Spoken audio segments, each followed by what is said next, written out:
So you have the iPhone Air and you have an issue where your phone is frozen or it's stuck on your app and you're not able to restart or power off.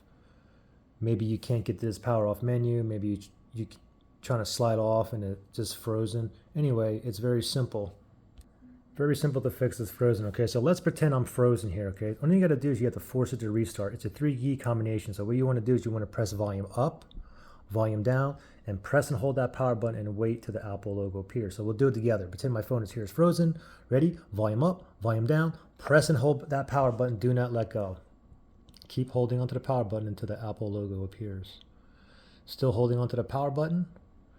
Still holding. Now wait. It just turned off now. Once the Apple logo appears, then you can let go of the power button. There it is.